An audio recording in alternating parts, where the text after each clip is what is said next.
ഇന്ന് USA ചാപ്റ്ററിന്റെ ഈ 4-ാം യാമത്തിൽ കർത്താവിന്റെ വചനവുമായി നിങ്ങളെ അഭിസംബോധന ചെയ്യാൻ കഴിയുന്നതിൽ വളരെ സന്തോഷിക്കുന്നു.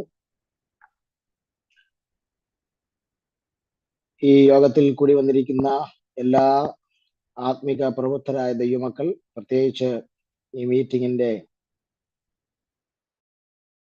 അധ്യക്ഷനായിരിക്കുന്ന കർത്താവിന്റെ ദാസൻ ഡോക്ടർ ബിജി മാത്യു അവറുകൾ, HTCയുടെ ഡയറക്ടറായി സേവനമനുഷ്ഠിക്കുന്ന കർത്താവിന്റെ ദാസൻ കുടുംബം, എല്ലാവർക്കുമുള്ള ക്രിസ്തീയ സ്നേഹവന്ദനങ്ങൾ വിനീതമായി അറിയിക്കുന്നു. കർത്താവ് നമ്മെ എല്ലാവരെയും ധാരാളം സഹായിക്കട്ടെ. വളരെ പ്രാർത്ഥനയോടെ നമുക്ക് തിരുവെഴുത്തിലേക്ക് ശ്രദ്ധയെ തിരിക്കാം. എബ്രായ ലേഖനത്തിൽ നിന്ന് ഒരു തിരുവെഴുത്ത് നിങ്ങളുടെ ശ്രദ്ധയിലേക്ക് കൊണ്ടുവരികയാണ്. എബ്രായ ലേഖനം 4-ാം അധ്യായത്തിന്റെ 1-ാം വാക്യം നമ്മൾ ഒരുമിച്ച് ശ്രദ്ധിക്കാൻ പോകുന്നു. ബൈബിൾ ഉള്ളവരെല്ലാം ബൈബിൾ തുറന്ന്, അമേരിക്കയിലും രാവിലെയാണെന്ന് എനിക്കറിയാം, എങ്കിലും ഉറക്കവും ക്ഷീണവും ഒക്കെ ഒന്ന് മാറ്റിവെച്ചിട്ട് ദൈവവചനത്തിലൂടെ നമ്മൾ ഒരു ദിവസം ആരംഭിക്കുന്നത് വളരെ അനുഗ്രഹമായിരിക്കും. എബ്രായ ലേഖനം 4-ാം അധ്യായം അതിന്റെ 1-ാമത്തെ വാക്യം: അവന്റെ സ്വസ്ഥതയിൽ പ്രവേശിപ്പാനുള്ള വാഗ്ദത്തം ശേഷിച്ചിരിക്കയാൽ നിങ്ങളിൽ ആർക്കെങ്കിലും അത് ലഭിക്കാതെ പോയി എന്ന് വരാതിരിപ്പാൻ നാം ഭയപ്പെടുക. അധികം മുഖവുരകളുടെ ആവശ്യം നമുക്കില്ല. എബ്രായ ലേഖനം പൗലോസിന്റെ ആണെന്നും അല്ലെന്നും ഒക്കെയുള്ള വാദഗതികൾ ഉണ്ട്. സ്തോത്രം. ഞാൻ അതിന് വലിയ പ്രാധാന്യം കൊടുക്കുന്നില്ല. കാരണം പൗലോസ് ആണ് എഴുതിയെങ്കിൽ പോലും പൗലോസ് പേന പിടിച്ചെന്നേ ഉള്ളൂ. അതിന്റെ പിൻപിൽ പ്രവർത്തിച്ചതും എഴുതിയതും പരിശുദ്ധാത്മാവാണ്. അതുകൊണ്ട് ആരെഴുതി എന്നുള്ളതിനപ്പുറം ഈ ലേഖനത്തിലെ തിരുവെഴുത്തുകൾക്കാണ് നമ്മൾ പ്രാധാന്യം കൊടുക്കുന്നത്. സ്തോത്രം.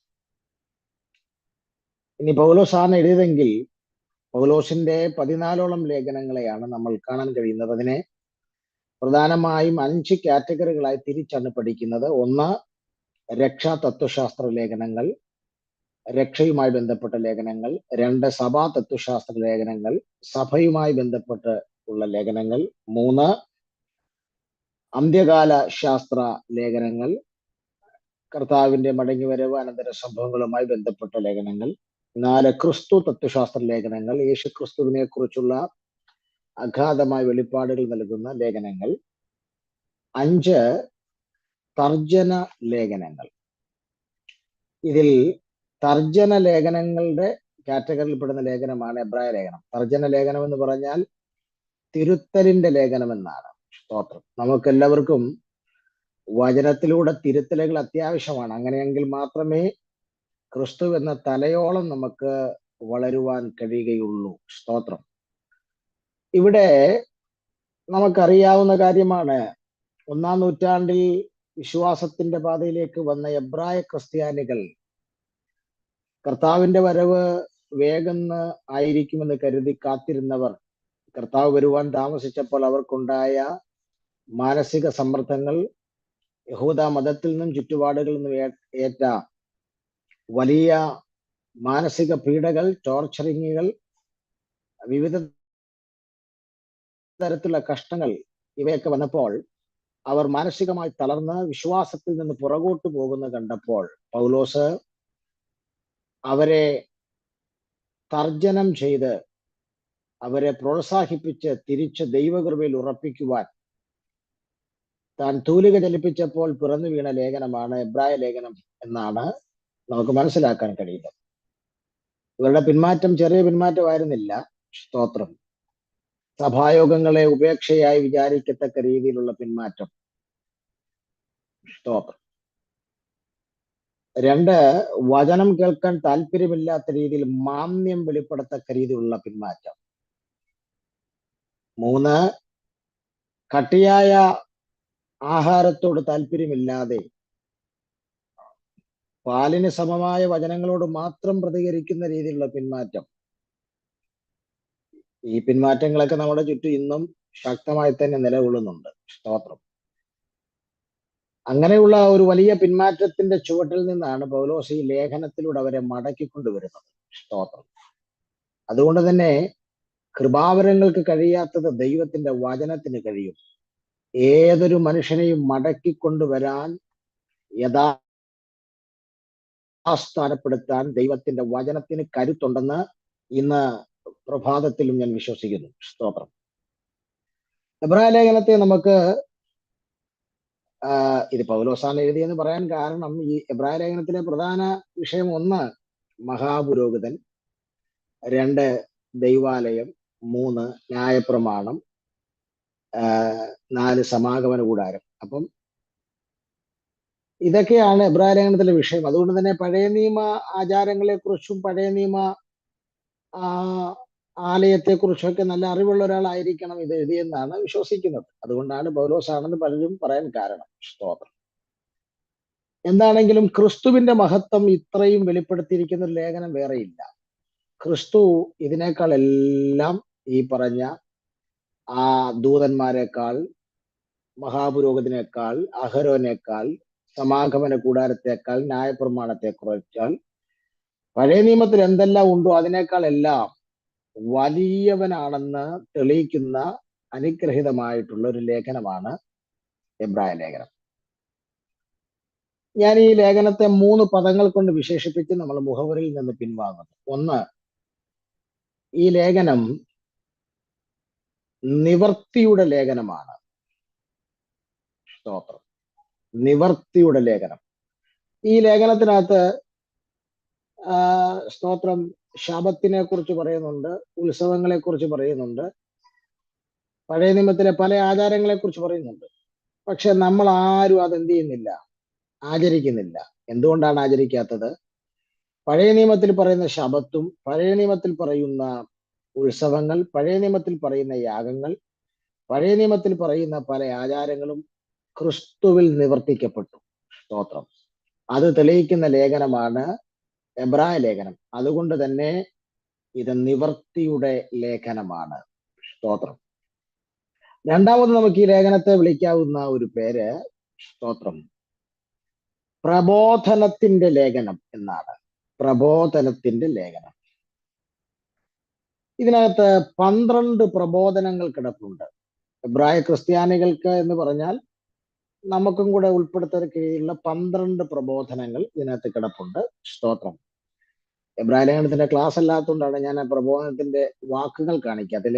അതിന്റെ വാക്കുകൾ കിടപ്പുണ്ട്. പ്രബോധന പുത്രൻ എന്ന് നമ്മൾ കേട്ടിട്ടുണ്ടല്ലോ, ആ പ്രബോധനമല്ല ഇത്, അല്പം വ്യത്യാസമുണ്ട്. സ്തോത്രം. മൂന്നാമത്തെ പദം മുന്നറിയിപ്പിന്റെ ലേഖനമാണ്. എബ്രായ ലേഖനം മുന്നറിയിപ്പിന്റെ ലേഖനമാണ്. സ്തോത്രം. 2-ാം അധ്യായം 4-ാം വാക്യത്തിൽ തുടങ്ങുന്ന നിരവധി മുന്നറിയിപ്പുകൾ നമുക്ക് ഈ ലേഖനത്തിൽ കാണാൻ കഴിയുന്നുണ്ട്. സ്തോത്രം. നമുക്കുറപ്പിച്ചു തന്നതുമായി ഇത്ര വലിയ രക്ഷ നാം ഗണ്യമാക്കാതെ പോയാൽ എങ്ങനെ തെറ്റി ഒഴിയുമെന്നുള്ള ഒരു കനത്ത മുന്നറിയിപ്പോടുകൂടെയാണ് ഈ ലേഖനം ആരംഭിക്കുന്നത്. സ്തോത്രം. ഇതിനകത്ത് നിരവധി മുന്നറിയിപ്പുകളുണ്ട്. എങ്കിലും എബ്രായ ലേഖനത്തിൽ ഒരു 5 മുന്നറിയിപ്പുകൾ വളരെ ഇമ്പോർട്ടന്റ് ആണ്. ദൈവം അനുവദിച്ചാൽ മറ്റൊരു അവസരത്തിൽ നമുക്ക് ആ വിഷയങ്ങളെ കുറിച്ച് ചിന്തിക്കാം. സ്തോത്രം. അപ്പോൾ നമുക്ക് ഈ ലേഖനത്തെ 3 വാക്കുകളിൽ ഒതുക്കാം. 1 നിവർത്തിയുടെ ലേഖനം, 2 പ്രബോധനത്തിന്റെ ലേഖനം, 3 മുന്നറിയിപ്പുകളുടെ ലേഖനം. അങ്ങനെയാണെങ്കിൽ നമ്മൾ ഇന്ന് വായിച്ച വാക്യം, സ്തോത്രം, ഒരു പ്രബോധനമാണ്.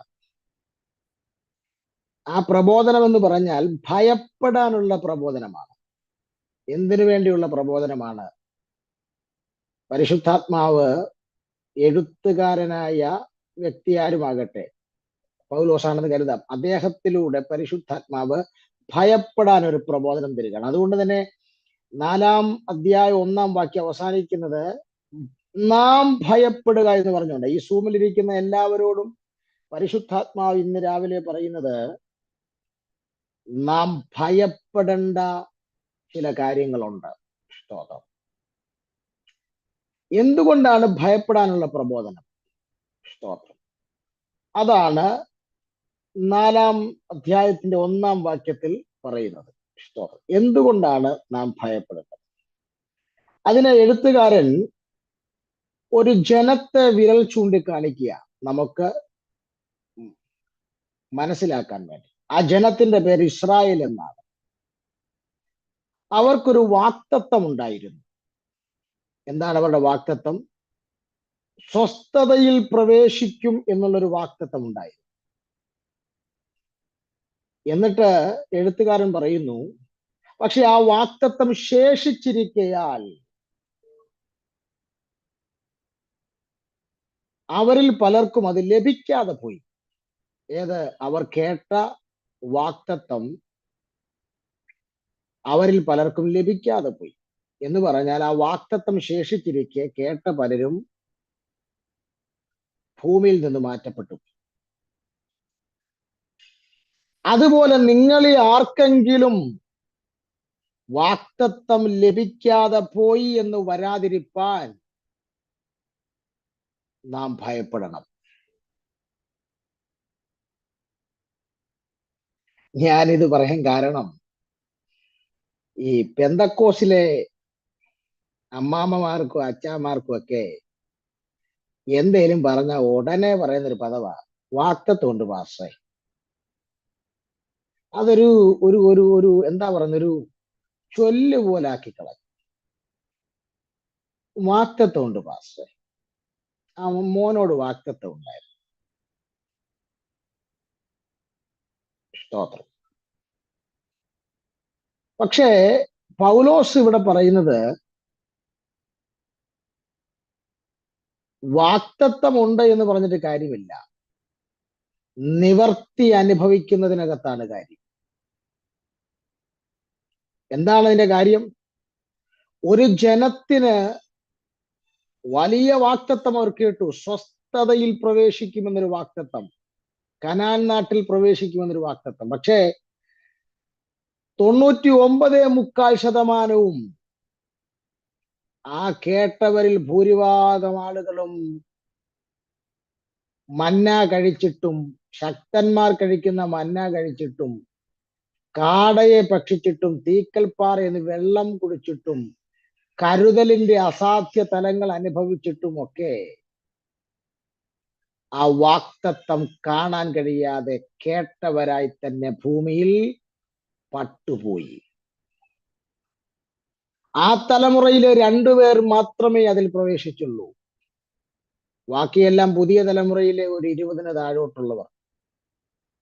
ഈ വിഷയം വിരൽ ചൂണ്ടിയിട്ടാണ് പൗലോസ് പറയുന്നത്, വാക്തത്വം ഉണ്ടെന്നും പറഞ്ഞ് ആരും ആശ്വസിക്കണ്ട.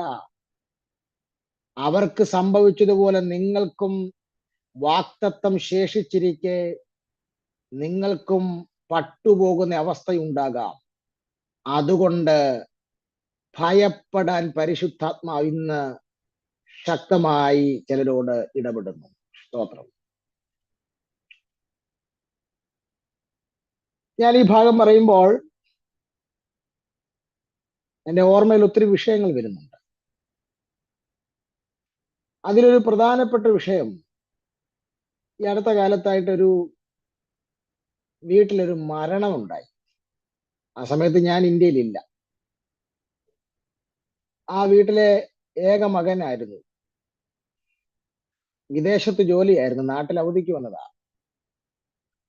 ചർച്ചിലെ ഒരു പ്രോഗ്രാമുമായി ബന്ധപ്പെട്ട് അവൻ ബൈക്കിൽ യാത്ര ചെയ്തതാണ്. ഒരു ആക്സിഡന്റ് ഉണ്ടായി, ആള് മരിച്ചുപോയി.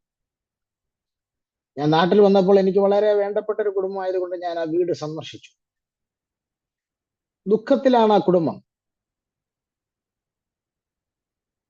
ഞങ്ങൾ ഇങ്ങനെ സംസാരിച്ചുകൊണ്ടിരിക്കുമ്പോൾ റൂമിനകത്തേക്ക് പോയിട്ട് അവന്റെ അമ്മ ഒരു തടിച്ച പുസ്തകം, ഒരു ഡയറി എടുത്തുകൊണ്ട് വന്നു. അത് തുറന്നു കാണിച്ചു. അതിന്റെ താളുകളിലെല്ലാം കുരുകുരാന്ന് എഴുതിയിരിക്കുകയാണ് തന്റെ മകനെ കുറിച്ച് അവൻ ജനിച്ച നാൾ മുതൽ ഇന്ന് വരെ കേട്ട വാക്തത്വങ്ങളുടെ ഒരു നീണ്ട നിര. വാക്തത്വങ്ങളുടെ ഒരു നീണ്ട ലിസ്റ്റ് എഴുതിയിരിക്കുന്നു. ഞങ്ങളുടെ ചർച്ചിൽ ഒരു പ്രവാചകൻ വന്നാൽ ആരുടെ തലേ കൈവച്ചില്ലേലും അവന്റെ തലേ കൈവെക്കും എന്ന് അമ്മ പറയുമ്പോൾ അവരുടെ കണ്ണുകൾ നിറഞ്ഞൊഴുകുന്നു. എവിടേക്കോ നമുക്ക് മിസ്റ്റേക്ക് പറ്റിയിട്ടുണ്ട്. മൈക്ക് കിട്ടുമ്പം, പ്രസംഗിക്കാൻ വേദി കിട്ടുമ്പം വാക്തത്വം ഉണ്ടെങ്കിൽ പാണ്ടിലോറി കയറിയാലും ചാകത്തില്ലെന്ന് പറഞ്ഞ ആളുകളെ കൈയടിപ്പിക്കുന്ന കുറെ പ്രഭാഷകന്മാരുള്ള കാലത്ത് ഞാൻ പറയുന്നു, വാക്തത്വം ഉണ്ടെങ്കിലും പാണ്ടിലോറി കയറിയ ചാകും. അല്ലെ ഒന്ന് നിന്ന് നോക്കട്ടെ, ചാവൂല്ലോ എന്നറിയാം. സ്തോത്രം. എല്ലാത്തിനുമുള്ള ഒരു ലൈസൻസായി വാക്തത്വത്തെ കരുതരുത്.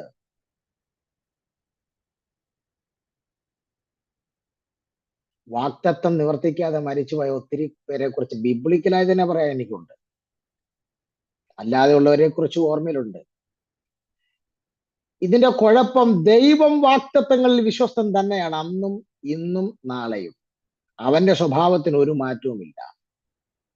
പക്ഷെ വാക്തത്വം നിവർത്തിക്ക് നമ്മുടെ ഭാഗത്തു നിന്ന് വേണ്ട ചില എഫേർട്ടുകൾ ഉണ്ട്, നമ്മുടെ ഭാഗത്തു നിന്ന് വെളിപ്പെടേണ്ട ചിലതുണ്ട്. അതിലേക്കാണ് ഇന്ന് നിങ്ങളെ വിരൽ ചൂണ്ടുന്നത്. സ്തോത്രം.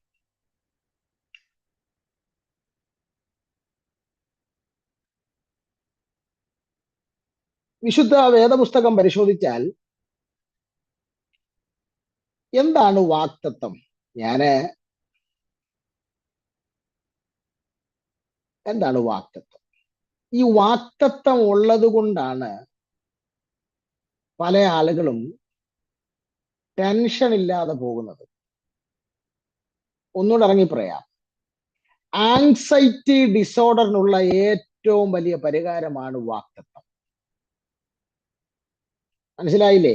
ഭാവിയെക്കുറിച്ചുള്ള ഉത്കണ്ഠകൾക്ക്, ഭാവിയെക്കുറിച്ചുള്ള ആകുലതകൾക്കുള്ള ഏറ്റവും വലിയ മെഡിസിനാണ് ദൈവത്തിന്റെ വാക്തത്വങ്ങൾ.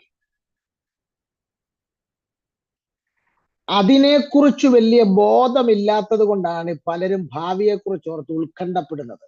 ഉദാഹരണം 2 കാര്യങ്ങൾ പറയാം. ഒന്ന്, അബ്രഹാമിന്റെ വീട്ടിൽ നിന്ന് 2 പ്രാവശ്യമാണ് ഹാഗർ ഇറങ്ങി ഓടിയത്. ആദ്യത്തെ പ്രാവശ്യം ഇറങ്ങി ഓടിയപ്പോ തന്നെ വഴി വെച്ച് ദൂതൻ അവളെ തടഞ്ഞു നിർത്തിയിട്ട് മടങ്ങിപ്പോകാൻ പറഞ്ഞു. പക്ഷെ പോകുന്ന സമയത്ത് അവൾ പ്രഗ്നന്റ് ആണ്, ഇഷ്മായേൽ അവിടെ ഉള്ളിലുണ്ട്. അന്ന് തന്നെ ദൂതൻ അവളോട് പറഞ്ഞു, അവൾക്ക് ആശ്വസിക്കാൻ വേണ്ടി ധൈര്യപ്പെടാൻ പറഞ്ഞു, നിന്റെ ഉദരത്തിൽ കിടക്കുന്നവനുണ്ടല്ലോ, അവനും ഒരു ജാതിയാകും, സഹോദരന്മാർക്കെതിരെ ആയിരിക്കും അവന്റെ കയ്യ്. കുറച്ച് പ്രൊഫസികൾ അവനെ കുറിച്ച് പറഞ്ഞു. ഇത് കേട്ടിട്ട് അവൾ മടങ്ങിപ്പോകുന്നത്. പക്ഷെ 2ാമത്തെ പ്രാവശ്യം അവളെ പറഞ്ഞു വിടുക. ആദ്യത്തെ പ്രാവശ്യം അവൾ ഇറങ്ങി ഓടുകയാണ്. 2ാമത്തെ പ്രാവശ്യം അബ്രഹാം വേണ്ടതൊക്കെ കൊടുത്ത് പറഞ്ഞു വിടുക. തുരുത്തിയിലെ വെള്ളം തീർന്നു, അപ്പമൊക്കെ തീർന്നു. അവള് പറയുക, ഇപ്പം തലമുറയുടെ മരണം എനിക്ക് കാണാൻ വയ്യ. അപ്പൊ അതിനകത്തുനിന്നൊരു കാര്യം ഉറപ്പിക്കാം, തലമുറ മരിക്കൂ എന്നുള്ള കാര്യം അവൾ ഉറപ്പിച്ചു. അവള് പറഞ്ഞത് തലമുറ മരിക്കും, കൺഫേം. പക്ഷെ എനിക്കത് കാണാൻ വയ്യ. തലമുറ മരിച്ചോട്ടെ, എനിക്കത് കാണണ്ട. അയ്യോ ഹാഗറേ, അബദ്ധമല്ല നീ പറയുന്നത് മുഴുവൻ. നിന്റെ തലമുറ മരിച്ചു പോകുമെങ്കിൽ നീ ആദ്യത്തെ പ്രാവശ്യം ഇറങ്ങി ഓടിയപ്പോൾ ദൂതൻ നിന്റെ തലമുറയെ കുറിച്ച് പറഞ്ഞ വാക്തത്വം എവിടെ? അവനൊരു ജാതിയാകേണ്ടവനല്ലേ, സഹോദരന്മാർക്കെതിരെ പാർക്കേണ്ടവനല്ലേ. ഇവിടെ ഒരിറ്റു വെള്ളം കിട്ടാതെ അവൻ പിടഞ്ഞു വീണ് മരിച്ചാൽ ദൈവത്തിന്റെ വാക്തത്വം എവിടെ? ചുമ്മാതെ കേട്ടതേ ഉള്ളൂ ഹാഗർ. നമ്മുടെ പല ആളുകളും ഇതുപോലാണ്, ചുമ്മാതെ പ്രവാചകന്മാരുടെ അടുത്ത് പോയി കേൾക്കും, പ്രവചനം കേൾക്കാൻ അവർക്കൊരു രസമാണ്. കാര്യം അവരെ കുറിച്ച് ഇങ്ങനെ പൊക്കി പറഞ്ഞ് കേൾക്കാൻ വലിയ രസമില്ല. അതൊരു മാനസിക രോഗത്തിന്റെ ലക്ഷണമാണ്. ചുമ്മാ കേൾക്കുന്നേ ഉള്ളൂ. ഈ വാക്തത്വം വല്ലതും ഇതുപോലുള്ള സാഹചര്യത്തിൽ ഉപയോഗിക്കുമോ? ഹാഗറിന് പറ്റിയില്ല. തലമുറം വെള്ളം കിട്ടാതെ പിടഞ്ഞപ്പോൾ അവൾക്ക് വാക്തത്വത്തെ കുറിച്ച് ഗ്രാഹ്യമുണ്ടായിരുന്നെങ്കിൽ അവൾ പറയണമായിരുന്നു, ഇല്ല, എന്റെ തലമുറ ഇവിടെ തീരത്തില്ല, അവനോടൊരു ദൂതുണ്ട്, അവൻ നാളുകളൊരു ജാതിയായി തീരും. എനിക്ക് എന്റെ തലമുറയുടെ ഭാവിയെക്കുറിച്ച് യാതൊരു ആങ്സൈറ്റിയും ഇല്ല. യാതൊരു വിധമായ ആകുലതയുമില്ല, അവനൊരു ജാതിയാകും. പറ്റിയില്ല. ഇനി മോശയെ നോക്കിക്കേ. ചെങ്കടലിന്റെ തീരത്ത് മോശ നിൽക്കുമ്പം ജനമെല്ലാം കൂടെ കല്ലെടുത്ത് ഉപദേശിച്ചിട്ട് എറിയാൻ തുടങ്ങുക. അവിടെ ഇസ്രായേലിൽ നല്ല ഒന്നാം തല ശവക്കോട്ട ഉണ്ടായിരുന്നു. അത് പോരാഞ്ഞിട്ടാണ് ഇവിടെ ചെങ്കടലിൽ കൊണ്ടുവന്ന് മീനെല്ലാം കൂടെ കൊത്തിപ്പറിക്കാൻ ഞങ്ങളുടെ ശവശരീരങ്ങൾ ഇട്ടുകൊടുക്കാൻ പോവാന്ന് ജന എതിരായപ്പം മോശ ദൈവത്തോട് കരയുക. മോശ, നീ എന്തിനാ കരയുന്നത്? ഇപ്പോഴത്തെ ചെങ്കടലാണോ നിന്നെ കരയിപ്പിക്കുന്നത്? വാക്തത്വങ്ങളെ കുറിച്ച് വലിയ ഗ്രാഹ്യം നിനക്കുണ്ടോ? പുറപ്പാട് പുസ്തകം 3-ാം അധ്യായത്തിൽ നിന്നോട് പറഞ്ഞതല്ലേ ഞാൻ, നീയും എന്റെ ജനവും മരുഭൂമിയിൽ വന്ന് എന്നെ ആരാധിക്കുമെന്ന്. മരുഭൂമിയിൽ വന്ന് നീയും എന്റെ ജനവും എന്നെ ആരാധിക്കണമെങ്കിൽ ചെങ്കടൽ കടന്നാലേ മരുഭൂമിയിൽ നിങ്ങൾ എത്തൂ. സ്തോത്രം. മോശയ്ക്ക് പോലും ഇല്ലാതെ പോയി വാക്തത്വത്തെ കുറിച്ചുള്ള ഗ്രാഹ്യം ഇടയ്ക്കിടയ്ക്ക് ദൈവം ഉറപ്പിക്കേണ്ടി വന്നു. അപ്പോൾ ദൈവം നിങ്ങൾക്ക് തരുന്ന വാക്തത്വം ചെറുതുമാകട്ടെ വലുതുമാകട്ടെ എന്തുമാകട്ടെ, ചിലപ്പം ചെറിയ വാക്തത്വം ആകാൻ, ചിലപ്പോൾ വലുതാകാം, പക്ഷെ ആ വാക്തത്വം എല്ലാം നിങ്ങളുടെ ഭാവിയുടെ ഉത്കണ്ഠ മാറ്റുന്ന, ആങ്സൈറ്റിയെ വേരോടെ പിഴുതു കളയുന്നതാണ് ദൈവത്തിന്റെ വാക്തത്വങ്ങൾ. ഈ വാക്തത്വം വേദപുസ്തകത്തിൽ 2 കണക്കുകളുണ്ട്. അതിൽ ആദ്യത്തെ കണക്ക് ബൈബിളിൽ മുഴുവനായിട്ടും 8110 വാക്തത്വം ഉണ്ടെന്നാണ് പറയുന്നത്. 8110 വാക്തത്വം. അതിനോടാണ് ഞാൻ യോജിക്കുന്നത്. ആദ്യത്തെ കണക്ക്. രണ്ടാമത്തെ കണക്ക് 7000-ത്തിലധികം വാക്തത്വങ്ങൾ ഉണ്ട് എന്നാണ്.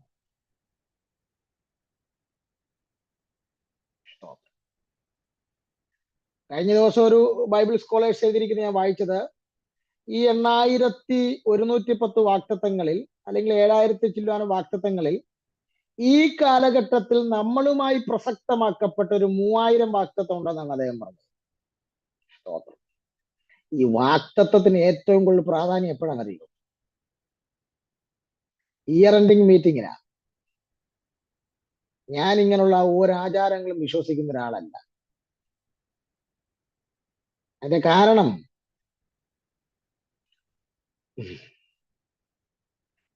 ഇപ്പോഴൊക്കെയാണ് ഈ കുമ്പനാടൊക്കെ ചെന്നാൽ ഈ വാക്തത്വം എഴുതിയ വാക്യം കിട്ടും.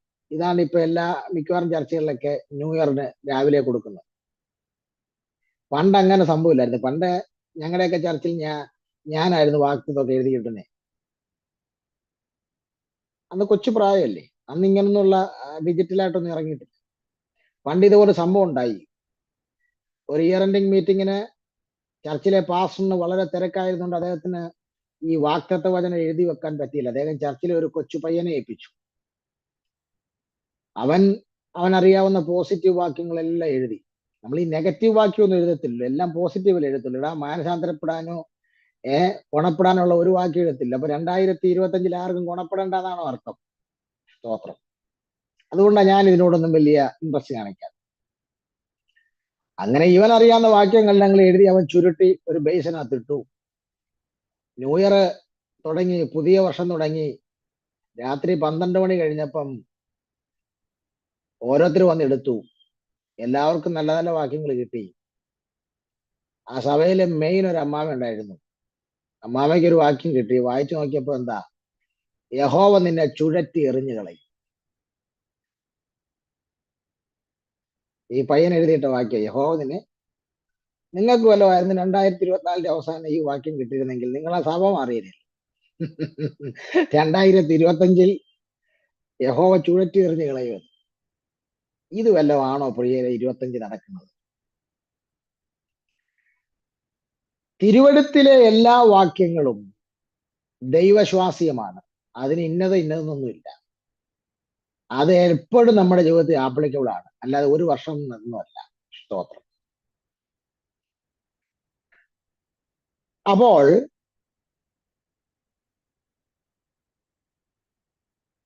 വാക്തത്വങ്ങൾ എന്നുള്ളത്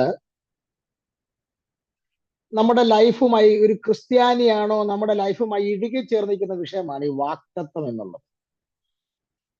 ഈ വാക്തത്വത്തിന്റെ നിവർത്തിക്ക് എന്ത് ചെയ്യണം, അതാണ് നമ്മൾ ഇന്ന് ചിന്തിക്കുന്നത്.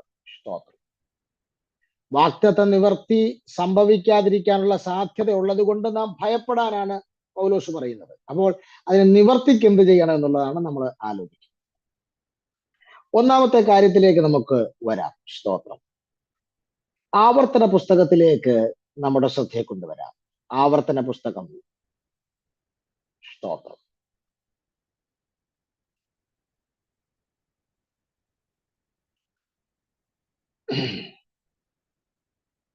ആവർത്തന പുസ്തകത്തിൽ കൂടെ കൂടെ പറയുന്ന ഒരു സ്റ്റേറ്റ്മെന്റ് ഉണ്ട്.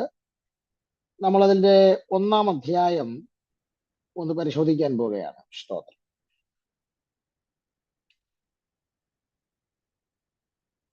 1-ാം അധ്യായത്തിനകത്ത് അതിന്റെ 8-ാം വാക്യം നമുക്കൊന്ന് ശ്രദ്ധിക്കാം. 1-ാമത്തെ വിഷയം, വാഗ്ദത്ത നിവർത്തിക്കായി എന്ത് ചെയ്യണം. ഇതാ ഞാൻ ആദേശം നിങ്ങളുടെ മുമ്പിൽ വെച്ചിരിക്കുന്നു. അതാണ് വാഗ്ദത്തം. കേട്ടോ, അതാണ് വാഗ്ദത്തം. ഏത്? ഇതാ ഞാൻ ആദേശം നിങ്ങളുടെ മുമ്പിൽ വെച്ചിരിക്കുന്നു. കനാൻ നാടിനെ കുറിച്ച്. നിങ്ങൾ കടന്ന് യഹോവ നിങ്ങളുടെ പിതാക്കന്മാരായ അബ്രഹാമിനും ഇസഹാക്കിനും യാക്കോബിനും അവരുടെ സന്തതിക്കും കൊടുക്കുമെന്ന് അവരോട് സത്യം ചെയ്ത ദേശത്തെ കൈവശമാക്കണം. ഇത് ഞാൻ ഒരു വാക്യം വായിപ്പിച്ചെന്നേ ഉള്ളൂ. സ്തോത്രം. ഇതിന് തന്നെ മറ്റൊരു രീതിയിൽ ഇതേ പുസ്തകത്തിനകത്ത് പറയുന്നുണ്ട്. ഇവിടെ കൈവശമാക്കാനേ ഉള്ളൂ. വേറൊരു ഭാഗത്ത് പറഞ്ഞിരിക്കുന്നത്, ഇനി നമുക്ക് 1-ാം അധ്യായത്തിന്റെ 21-ാം വാക്യത്തിലും പറയുന്നുണ്ട്, നീ ചെന്ന് അത് കൈവശമാക്കണം. കണ്ടോ, നീ ചെന്നത് കൈവശമാക്കണം. വേറൊരു ഭാഗത്ത് പറഞ്ഞിരിക്കുന്നത്, നിങ്ങൾ അത് കൈവശമാക്കി പിടിച്ചടക്കണമെന്നാ പറഞ്ഞത്. സ്തോത്രം.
കേൾക്കുന്നുണ്ടോ? അപ്പോൾ പിടിച്ചടക്കുക എന്ന് പറഞ്ഞാൽ അർത്ഥം എങ്ങനെയാണ് പിടിച്ചടക്കുക? സ്തോത്രം. ദൈവം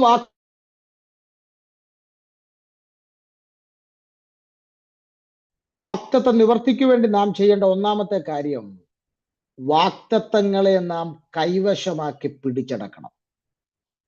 അതിനെന്താ ചെയ്യേണ്ടത്? ഒറ്റ വാക്കിൽ പറയാം, അതിന് ആത്മീക യുദ്ധം ചെയ്യണം. കുറച്ച് വാഗ്ദത്തം കേട്ടിട്ട് അത് നടന്നോളൂ എന്ന് പറഞ്ഞ് MRFന്റെ ടയർ പോലെ ചുരുണ്ട് കിടന്ന് ഉറങ്ങിയാലൊന്നും വാഗ്ദത്തം നടക്കുകയല്ല. വാഗ്ദത്തം നടക്കണമെങ്കിൽ അതിന്റെ പിൻപിൽ ആത്മയുദ്ധം ചെയ്യാൻ തയ്യാറാകണം. യോശുവ യുദ്ധം ചെയ്തത് കൊണ്ടാണ് വാഗ്ദത്തത്തിൽ ഒരു ജനറേഷൻ പ്രവേശിച്ചതെങ്കിൽ, നിങ്ങളോട് ഞാൻ ആത്മാവിൽ പറയുന്നു, പ്രാർത്ഥനയിൽ, ആരാധനയിൽ, ദൈവകൃപയിൽ നിങ്ങൾ കേട്ട വാഗ്ദത്തങ്ങളുടെ പിൻപിൽ അത് നിവർത്തിക്കാൻ സമ്മതിക്കത്തില്ലെന്ന് വെല്ലുവിളിക്കുന്ന പൈശാചിക മണ്ഡലങ്ങൾക്കെതിരെ നിങ്ങൾ പ്രാപിച്ച അഭിഷേകത്തിന്റെ ബലത്തെ യുദ്ധം ചെയ്യാൻ തയ്യാറായാൽ നിങ്ങൾ വാഗ്ദത്ത നിവർത്തി അനുഭവിച്ചിരിക്കും. സ്തോത്രം. അപ്പോൾ യുദ്ധം ചെയ്യാത്ത ഒരാൾക്കും വാഗ്ദത്ത നിവർത്തിയിൽ പ്രവേശിക്കാൻ കഴിയില്ല. സ്തോത്രം. അത്രയും പറഞ്ഞ് അവസാനിപ്പിക്കാം. രണ്ടാമത്തെ കാര്യം, വാഗ്ദത്ത നിവർത്തിക്കായി നാം ചെയ്യേണ്ട രണ്ടാമത്തെ കാര്യം, വാക്തത്വങ്ങളെ വിശ്വസിക്കുക എന്നുള്ളതാണ്. സ്തോത്രം. വാക്തത്വങ്ങളെ വിശ്വസിക്കുക എന്നുള്ളതാണ്. 2 ദിനവൃത്താന്ത പുസ്തകം 6-ാം അധ്യായത്തിന്റെ 3-ാമത്തെ വാക്യം ഒന്ന് ശ്രദ്ധിക്കാം. 2 ദിനവൃത്താന്ത പുസ്തകം 6-ാം അധ്യായത്തിന്റെ 3-ാമത്തെ വാക്യം. സ്തോത്രം. അവിടെ നമുക്ക് മനസ്സിലാക്കാൻ കഴിയുന്ന ഒരു കാര്യം, വാക്തത്വങ്ങളെ വിശ്വസിക്കുക എന്ന് പരിശുദ്ധാത്മാവ് ഓർമ്മപ്പെടുത്തുന്നത്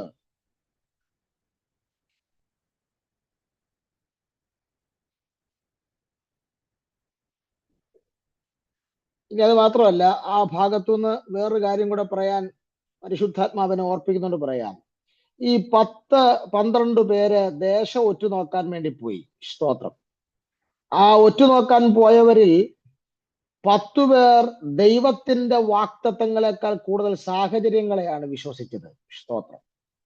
അഹിമാൻ, ദേശായി, തൽമായി തുടങ്ങിയ അനാക്യമല്ലന്മാരെയാണ് വിശ്വസിച്ചത്. സ്തോത്രം. നോക്കുക, എന്താ സംഭവിച്ചത്? ദൈവം വാക്തത്വങ്ങളെ വിശ്വസിക്കാതെ സാഹചര്യത്തെ വിശ്വസിച്ചവരെ വാക്തത്വത്തിൽ കയറാൻ ദൈവം സമ്മതിച്ചില്ല. എന്നാൽ ദൈവത്തിന്റെ വാക്തത്വത്തെ വിശ്വസിച്ച് ദേശം നമ്മുടെ കൈവശം തന്നിരിക്കുന്നു എന്ന് പറഞ്ഞ കാലേബിനെയും യോശുവയെ കുറിച്ച് ദൈവം പറഞ്ഞത്, അവരെ മാത്രം ഞാൻ അവിടെ എത്തിക്കുമെന്ന് പറഞ്ഞ സ്ഥലത്ത് അവരെ എത്തിച്ചിരിക്കും. ഇവിടെ 2 ദിനവൃത്താന്ത പുസ്തകം 6-ാം അധ്യായത്തിന്റെ 3-4 വാക്യങ്ങളിൽ നിങ്ങൾ വായിക്കുമ്പോൾ 4-ാമത്തെ വാക്യം പ്രത്യേകിച്ച്, എന്റെ അപ്പനായ ദാവീദിനോട് തിരുവായ് കൊണ്ട് അരുളി ചെയ്ത തൃക്കൈ കൊണ്ട് നിവർത്തീകരിച്ചിരിക്കുന്ന ഇസ്രായേലിന്റെ ദൈവമായ യഹോവ വാഴ്ത്തപ്പെട്ടവൻ. നോക്കി, എപ്പോഴോ ദാവീദ് കേട്ടൊരു വാക്തത്വം, അവൻ അതിൽ വിശ്വസിച്ചത് കൊണ്ട് എന്താ അവിടെ എഴുതിയിരിക്കുന്നത്? ദൈവം തിരുവാ കൊണ്ട് അരുളി ചെയ്തു, അവൻ തൃക്കൈ കൊണ്ട് അത് നിവർത്തിച്ചു.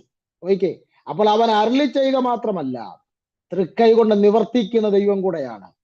ഇവിടെ എന്താ വേണ്ടത്? വിശ്വാസം. അത് ദൈവത്തിന്റെ വാക്തത്വ നിവർത്തിക്ക് അനിവാര്യമാണ്. അതുകൊണ്ടാണ് ഈ എബ്രായ ലേഖനത്തിൽ തന്നെ ഇവരെ കുറിച്ച് പറയുന്നത്, ഇസ്രായേൽ മക്കളെ കുറിച്ച് പറയുന്നുണ്ട്, അവർ കേട്ടത് വിശ്വസിക്കാകയാൽ അതവർക്ക് ഉപകാരമായി പരിണമിച്ചില്ല. സ്തോത്രം. നമ്മൾ ഏത് ദൈവശബ്ദമാണെങ്കിലും പ്രവചനമാണെങ്കിലും അരുളപ്പാടാണെങ്കിലും അതിനെ വിശ്വസിക്കുന്നില്ലെങ്കിൽ കേട്ടത് ഉപകാരപ്രദമായി പരിഗണിക്കപ്പെടത്തില്ല, അത് ഉപകാരപ്രദമായി തീരുകയില്ല. അതുകൊണ്ട് ദൈവത്തിന്റെ വാക്തത്വ നിവർത്തിക്ക് ആവശ്യം വിശ്വാസമാണ്. അതുകൊണ്ടാണ് യോഹന്നാന്റെ സുവിശേഷം 11-ാം അധ്യായത്തിന്റെ 40-ാം വാക്യത്തിൽ യേശു പറഞ്ഞു, വിശ്വസിച്ചാൽ നീ ദൈവത്തിന്റെ മഹത്വം കാണും. ആ വാക്യം അവസാനിക്കുന്നത് എങ്ങനെയാണ്? വിശ്വസിച്ചാൽ നീ ദൈവത്തിന്റെ മഹത്വം കാണും എന്ന് ഞാൻ നിന്നോട് പറഞ്ഞില്ലയോ? ദൈവത്തിന് ഒന്നേ നിന്നോട് പറയാനുള്ളൂ. എന്താ? സാഹചര്യത്തെ നോക്കരുത്, പിന്നെ ഞാൻ പറഞ്ഞതിനെ മാത്രം വിശ്വസിക്കുക. ഡോക്ടേഴ്സ് പറഞ്ഞതിനെ അല്ല, നിന്റെ കമ്പനിക്കാര് പറഞ്ഞതിനെ അല്ല, അയലോക്കംകാര് പറഞ്ഞതിനെ അല്ല നീ വിശ്വസിക്കേണ്ടത്. അവരൊക്കെ പറഞ്ഞ കാര്യങ്ങൾ ലോജിക്കലി ശരിയായിരിക്കാം, പക്ഷേ ഇന്ന് രാവിലെ ദൈവാത്മാവ് നിങ്ങളോട് പറയുന്നു, ഞാൻ എന്ത് നിങ്ങളോട് പറയുന്നു അത് വിശ്വസിച്ചാൽ 25-ൽ നീ അവന്റെ മഹത്വം കാണുമെന്ന് പരിശുദ്ധാത്മാവ് ഓർപ്പിക്കുകയാണ്. ദൈവത്തിന് നിന്റെ വിശ്വാസത്തിന്റെ ആ തലമാണ് വാക്തത്വ നിവർത്തിക്ക് അത്യാവശ്യമെന്ന് ദൈവാത്മാവ് വളരെ ശക്തമായി ഓർപ്പിക്കുക. 2 കൊരിന്ത്യർ ലേഖനം നമ്മൾ വായിച്ചാൽ 1-ാം അധ്യായം 20-ാം വാക്യത്തിൽ എന്താണ് ദൈവം പറഞ്ഞത്? ദൈവത്തിന്റെ വാക്തത്വങ്ങൾ എത്രയുണ്ടെങ്കിലും ക്രിസ്തുവേശുവിലുള്ളവർക്ക് അത് ഊവ് ഊവ് എന്നത്രേ. സ്തോത്രം. നോക്കിക്കേ, ഒരു കാര്യം വളരെ വ്യക്തമാണ്. റോമാലേഖനം 4-ാം അധ്യായം 18 മുതൽ 22 വരെയുള്ള വാക്യങ്ങളിൽ എന്താണ് എഴുതിയിരിക്കുന്നത്? അവിശ്വാസത്താൽ നിങ്ങൾ ക്ഷീണിക്കരുത്, ആശയ്ക്ക് വിരോധമായ ആശയോടെ വിശ്വസിച്ചുകൊണ്ട് ദൈവത്തിന് മഹത്വം അർപ്പിക്കുക. ആശയ്ക്ക് വിരോധമായി, അതെ, അബ്രഹാം എന്ന് പറയുന്ന ആ ബഹുജാതികളുടെ പിതാവ് ആശയ്ക്ക് വിരോധമായ ആശയോടെ വിശ്വസിച്ചതുകൊണ്ട് 25 വർഷമായി കെട്ടിക്കിടന്ന വാക്തത്വം കയ്യിലേറ്റു വാങ്ങിയെങ്കിൽ ആരോടോ ദൈവാത്മാവ് പറയുന്നു, നീ ആ നെഗറ്റീവ് സാഹചര്യത്തെ നോക്കി നിന്റെ വാക്തത്വത്തെ വിശ്വസിച്ചുകൊണ്ട് അത് പറഞ്ഞുകൊണ്ടിരിക്കുക. നീ നിന്റെ മോശപ്പെട്ട ആ സിറ്റുവേഷനെ നോക്കി നിന്റെ വാക്തത്വത്തെ വാ കൊണ്ട് ക്ലെയിം ചെയ്യുക, വാ കൊണ്ട് വിളിച്ചു പറഞ്ഞുകൊണ്ടിരിക്കുക. സംശയിക്കേണ്ട. വാഗ്ദത്ത നിവർത്തിക്ക് വിശ്വാസം ആവശ്യമാണ്. സ്തോത്രം. മൂന്നാമത്തെ കാര്യം, വാഗ്ദത്ത നിവർത്തിക്ക് വേണ്ടി നമ്മുടെ ഭാഗത്തുനിന്ന് വേണ്ട മൂന്നാമത്തെ കാര്യം, ഒന്ന്, നാം ആത്മാവ് യുദ്ധം ചെയ്യണം. രണ്ട്, നാം വാഗ്ദത്തങ്ങളെ വിശ്വസിക്കണം. മൂന്ന്, വാഗ്ദത്ത നിവർത്തിക്കായി നാം പ്രാർത്ഥനയിൽ പോരാടണം. സ്തോത്രം. പ്രാർത്ഥനയിൽ പോരാടണം. സ്തോത്രം. ഒരു കാര്യം വളരെ വ്യക്തമാണ്. സ്തോത്രം. വാഗ്ദത്ത നിവർത്തിക്കായി പ്രാർത്ഥനയിൽ പോരാടണം എന്നുള്ളതിന് ഒരു വാക്യം നമുക്ക് ശ്രദ്ധിക്കാം. ദാനിയേൽ പ്രവചനം 9-ാം അധ്യായത്തിലേക്ക് വരാം. സ്തോത്രം. ദാനിയേൽ പ്രവചനം 9-ാം അധ്യായം 2, 3 വാക്യങ്ങൾ ശ്രദ്ധിക്കാം. അവന്റെ വാഴ്ചയുടെ 1-ാം ആണ്ടിൽ തന്നെ ദാനിയേൽ എന്ന ഞാൻ യെരൂശലേമിന്റെ ശൂന്യാവസ്ഥ 70 സംവത്സരം കൊണ്ട് തീരുമെന്നിങ്ങനെ യഹോവയുടെ അരുളപ്പാട് യിരെമ്യാ പ്രവാചകൻ ഉണ്ടായ പ്രകാരം ഒരു കാലസംഖ്യ പുസ്തകത്തിൽ നിന്ന് ഗ്രഹിച്ചു. ദാനിയേല് യിരെമ്യാവിന്റെ പുസ്തകത്തിൽ നിന്ന് മനസ്സിലാക്കി, എന്ത്? ഞങ്ങളുടെ പ്രവാസം 70 വർഷം കൊണ്ട് തീരുമെന്നൊരു വാഗ്ദത്തം ദൈവം ചെയ്തിട്ടുണ്ട്. അതുകൊണ്ട് എന്താ ചെയ്ത്? അദ്ദേഹം കാലക്കണക്ക് ഗ്രഹിച്ചിട്ട് വീട്ടിൽ പോയെന്നല്ല. അടുത്ത വാക്യം എന്താ? 3-ാം വാക്യം. അപ്പോൾ, എപ്പോൾ? കാലക്കണക്ക് ഞാൻ യിരെമ്യാവിന്റെ പുസ്തകത്തിൽ നിന്ന് വായിച്ച് ഗ്രഹിച്ചപ്പോൾ ഞാൻ ഉപവസിച്ചും രട്ടുടുത്തും വെണ്ണീറിലിരുന്നും കൊണ്ട് പ്രാർത്ഥനയോടും യാചനയോടും കൂടെ അപേക്ഷിക്കേണ്ടതിന് ദൈവമായ കർത്താവിലേക്ക് മുഖം തിരിച്ചു. ഇന്ന് രാവിലെ കർത്താവിനോട് പറയുന്നു, നിന്റെ സഭയിലുള്ളവരെ, മറ്റുള്ളവരെ നീ നോക്കിക്കൊണ്ടിരിക്കേണ്ട. പിന്നെ നീ ദൈവത്തിന്റെ വാഗ്ദത്തങ്ങളെ കുറിച്ച് ഗ്രഹിച്ചു കഴിഞ്ഞാൽ നീ അതിന്റെ പിന്നിൽ, അതിന്റെ നിവർത്തിക്ക് വേണ്ടി ഉപവാസത്തോടെ, കണ്ണുനീരോടെ, ആത്മാവിൽ പ്രാർത്ഥനയിൽ പോരാടാൻ തയ്യാറാണെങ്കിൽ വാഗ്ദത്തം ചെയ്യുന്നവൻ വിശ്വസ്തനാണ്. സ്തോത്രം. എന്താണ് തിരുവെഴുത്ത് പറയുന്നത്? യഹോവയെ ഓർപ്പിക്കുന്നവരെ നിങ്ങൾ സ്വസ്ഥമായിരിക്കരുത്. എന്താ അങ്ങനെ പറയുന്നത്? അത് ദൈവത്തിന് മറവിയുള്ളത് കൊണ്ട് പറയുന്നതല്ല. പിന്നെ എന്തിനാ അത് പറയുന്നത്? നമ്മുടെ വിശ്വാസത്തിന്റെയും നമ്മുടെ ആശ്രയത്തിന്റെയും തെളിവാണ്. ദൈവം പറയുകയാണ്, അത് യഹോവയെ ഓർപ്പിക്കുന്നവരെ നിങ്ങൾ അത് ദൈവത്തിന് സ്വസ്ഥത കൊടുക്കരുത്, നിങ്ങൾ മൗനമായിരിക്കരുത്, നിങ്ങൾ ദൈവത്തെ ഓർപ്പിക്കണം.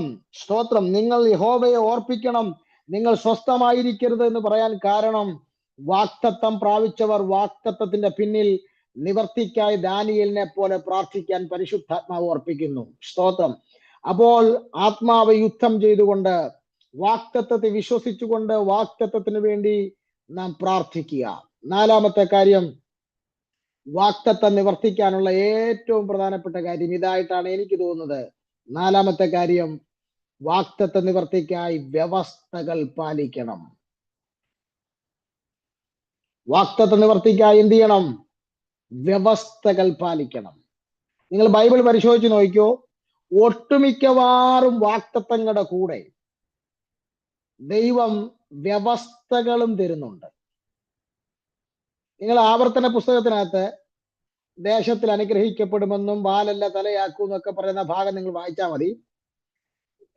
അവിടെ എല്ലാം ദൈവം ഒരു ക്ലോസ് വെക്കുന്നുണ്ട്. നിങ്ങൾ അന്യദൈവങ്ങളെ സേവിക്കാതെ വിഗ്രഹങ്ങളുടെ പുറകെ പോകാതെ ഇന്നതുപോലെ നിങ്ങൾ ചെയ്താൽ, എന്താ? അന്നും ഇന്നും നാളെയും. ദൈവം ചുമ്മാ ഒന്നും പറയുന്ന ആളല്ല. ദൈവം വാഗ്ദത്തങ്ങളുടെ കൂടെ വ്യവസ്ഥയും തരും. എന്നെ മാനിക്കുന്നവനെ ഞാൻ മാനിക്കും. ചുമ്മാ ഒന്നും ദൈവം ആർക്കും ഒന്നും ചെയ്യത്തില്ല. സ്തോത്രം.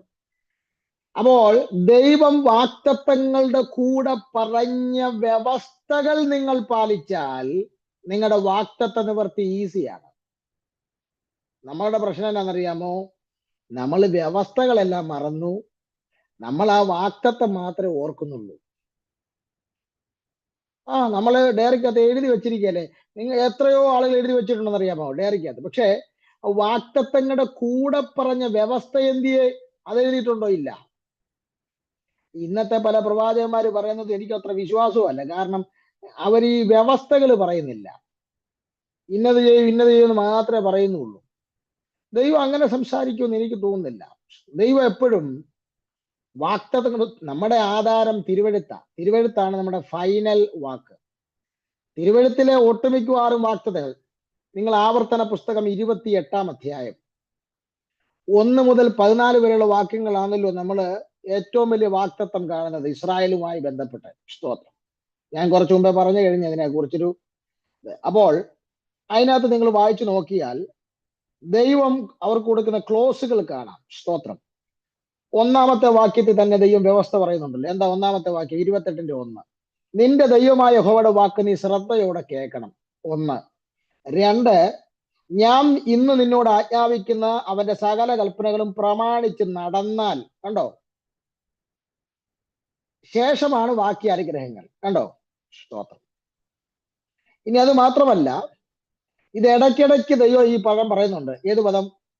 യഹോവയുടെ വാക്ക് നീ ശ്രദ്ധയോടെ കേട്ട്. കണ്ടോ? 1-ാം വാക്യത്തിലുണ്ട്. ഇനി നിങ്ങൾ അതിന്റെ 9-ാം വാക്യം നോക്കിക്കേ.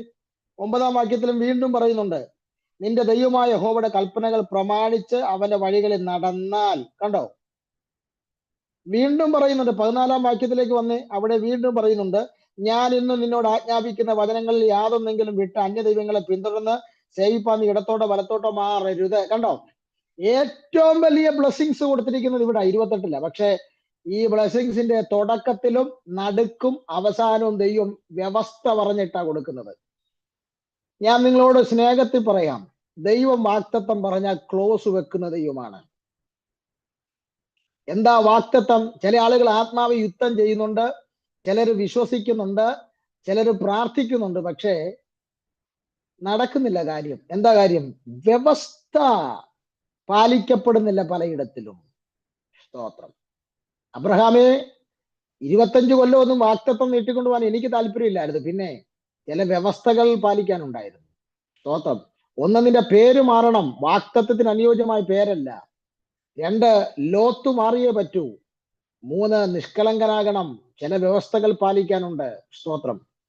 ഇന്ന് രാവിലെ വ്യവസ്ഥകൾ പാലിക്കാൻ തയ്യാറാണെങ്കിൽ വാഗ്ദത്ത നിവർത്തി നിങ്ങൾക്ക് സുനിശ്ചിതമെന്ന് പരിശുദ്ധാത്മാവ് വ്യക്തമായി ഓർപ്പിക്കുന്നു. അടുത്ത കാര്യം കൂടെ പറഞ്ഞ് ഞാൻ എൻ്റെ വാക്കിന് വിരാമം കുറിക്കാം. സ്തോത്രം. 5-ാമത്തെ കാര്യം, വാഗ്ദത്ത നിവർത്തിക്ക് വേണ്ടി നമ്മുടെ ഭാഗത്തു നിന്നുണ്ടാകേണ്ട 5-ാമത്തെ കാര്യം ദൈവത്തിന്റെ സമയത്തിനായി കാത്തിരിക്കുക എന്നുള്ളതാണ്. ദൈവത്തിന്റെ സമയത്തിനായി നമുക്കില്ലാത്ത ഏറ്റവും വലിയൊരു പ്രശ്നം അതാണ്. കാത്തിരിക്കാനൊരു മനസ്സില്ല. സ്തോത്രം. എബ്രായ ലേഖനം വളരെ വ്യക്തമായി പറയുന്നുണ്ട്. എബ്രായ ലേഖനം 10:36 എൻ്റെ ഓർമ്മ. എന്താണ് എഴുതിയിരിക്കുന്നത്? ദൈവേഷ്ടം ചെയ്ത് വാഗ്ദത്തം പ്രാപിപ്പാൻ സഹിഷ്ണുത നിങ്ങൾക്ക് ആവശ്യം. 13 വർഷം യോസഫ് സഹിഷ്ണുത പാലിച്ചതുകൊണ്ടാണ് വാഗ്ദത്തം നിവർത്തിക്കപ്പെട്ടത്. 25 വർഷം അബ്രഹാം സഹിഷ്ണുത പാലിച്ചു. വാഗ്ദത്ത നിവർത്തിക്ക് സഹിഷ്ണുത ആവശ്യമാണ്. കർത്താവ് പറയുന്നു, നിന്റെ ഭാഗത്തുനിന്ന് നീ എടുത്തു ചാടരുത്.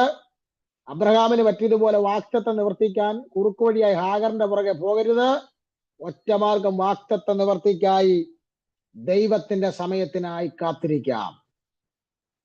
അവൻ വാഗ്ദത്തം നിവർത്തിക്കുന്നുള്ളതിൽ തർക്കമില്ല. പക്ഷെ അവന്റെ സമയത്തിനായി കാത്തിരിക്കണം. എന്താ ഹബക്കുക്ക് 2-ാം അധ്യായം 3-ാം വാക്യത്തിൽ എന്താ പറഞ്ഞത്? ദർശനത്തിനൊരു അവധി വെച്ചിരിക്കുകയാണ്. അത് സമാപ്തിയിലേക്ക് ബന്ധപ്പെട്ടുകൊണ്ടിരിക്കുന്നു. സമയം തെറ്റത്തില്ല. ചിലപ്പോൾ അത് അല്പം വൈകിയെന്നിരിക്കാം. വൈകിയാലും നിങ്ങൾ അതിനു വേണ്ടി കാത്തിരിക്കുക.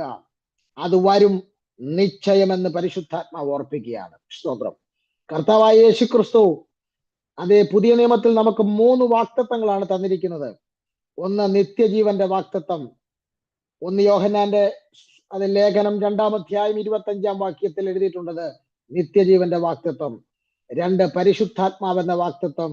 3, യേശു ക്രിസ്തുവിന്റെ മടങ്ങി വരവ് എന്നുള്ള വാഗ്ദത്തം. സ്തോത്രം. ഒരു കാര്യം, ഇത് 3 ആത്മീക വാഗ്ദത്തങ്ങളാണ്. ഇത് കൂടാതെ നിരവധി ഭൗതിക വാഗ്ദത്തങ്ങൾ കർത്താവ് തന്നിട്ടുണ്ട്. ഇതിനു വേണ്ടി നിങ്ങളോട് ഞാൻ ആത്മാവിൽ എടുത്തു പറയാം, എടുത്തു ചാടരുത്. അബ്രഹാമിന് പറ്റിയതുപോലെ ദൈവത്തെ സഹായിക്കാൻ കുറുക്ക് വഴി തേടി പോകരുത്. ദൈവത്തിന്റെ സമയത്തിനായി കാത്തിരിക്കാൻ പരിശുദ്ധാത്മാവ് ഓർപ്പിക്കുന്നു. അങ്ങനെയെങ്കിൽ ഇന്ന് നമുക്ക് അത്യാവശ്യം വാഗ്ദത്ത നിവർത്തിക്ക് വേണ്ടി നാം ചെയ്യേണ്ടത് 1, നാം ആത്മാവ് യുദ്ധം ചെയ്യുക. നാം വാഗ്ദത്തങ്ങളെ വിശ്വസിക്കുക, വാഗ്ദത്തങ്ങൾക്കായി പ്രാർത്ഥിക്കുക, വാഗ്ദത്തങ്ങൾക്കായി വ്യവസ്ഥകൾ പാലിക്കുക, വാഗ്ദത്തങ്ങൾക്കായി ദൈവത്തിന്റെ സമയത്തിനായി കാത്തിരിക്കുക. അങ്ങനെയെങ്കിൽ നാം വാഗ്ദത്ത നിവർത്തിയിലേക്ക് ഈ വർഷം പ്രവേശിക്കും. അതുകൊണ്ട് ഭയം കൂടാതെ നമുക്ക് വാഗ്ദത്തത്തിനായി കാത്തിരിക്കാം. അതേ ലേഖകർത്താവ് പറഞ്ഞു, അത് ഭയപ്പെടേണ്ടത് അത്യാവശ്യമാണ്. കാരണം വാക്തത്വം നിവർത്തിക്കാതെ പലരും മൺമറഞ്ഞു. എന്നാൽ നമുക്ക് ഭയപ്പെടേണ്ട കാര്യമില്ല. ഈ 5 കാര്യങ്ങൾ ജീവിതത്തിൽ പാലിച്ചാൽ ഭയപ്പെടാതെ വിശ്വസ്തനായ ദൈവം വാക്തത്വങ്ങളെ നിവർത്തിക്കുന്ന ദൈവമാണ്. കണ്ണുകൾ അടയ്ക്കാം, പ്രാർത്ഥിക്കാം, തലകൾ വണക്കാം. സ്തോത്രം. പരിശുദ്ധ ദൈവമേ, സ്വർഗീയ പിതാവേ, ഞങ്ങൾക്ക് നൽകിത്തന്ന ദൈവവചനത്തിനായി സ്തോത്രം. ഞങ്ങൾ അങ്ങയുടെ വാക്തത്വ നിവർത്തിക്കായി ഞങ്ങളുടെ ഭാഗത്തുനിന്ന് എന്ത് ചെയ്യണം എന്നുള്ളത് കർത്താവ് ഞങ്ങളോട് ഹൃദ്യമായി സംസാരിച്ചതിനായി ഞങ്ങൾ സ്തോത്രം ചെയ്യുന്നു. ഈ വചനം കൊണ്ട് ഈ പ്രിയപ്പെട്ടവരെ അനുഗ്രഹിക്കേണ്ടതിനായി പ്രാർത്ഥിക്കുന്നു. വചനത്താൽ ഐശ്വര്യമായി കർത്താവ് മാനിക്കേണ്ടതിനായി പ്രാർത്ഥിക്കുന്നു. ഇത് വെറുതെ കേട്ട് കളയുകയല്ല, പകരം വചനം ഉള്ളത്തിൽ കിടന്ന് ക്രിയ ചെയ്ത് അതിനനുസരിച്ച് കാൽപാദങ്ങളെ ചലിപ്പിക്കുവാൻ, ഹൃദയത്തിൽ കിടക്കുന്ന വചനത്തിനനുസരിച്ച് ജീവിതത്തെ ക്രമപ്പെടുത്തുവാൻ ദൈവം സഹായിക്കണം. എല്ലാ മഹത്വം കർത്താവിന്. പ്രാർത്ഥന കേട്ടതിന് സ്തോത്രം. അത്ഭുതം ചെയ്യും യേശു ക്രിസ്തുവിൻ നാമത്തിൽ തന്നെ. ആമേൻ. കർത്താവ് വചനങ്ങളാൽ നമ്മെ സഹായിക്കട്ടെ. God bless you. Thank you.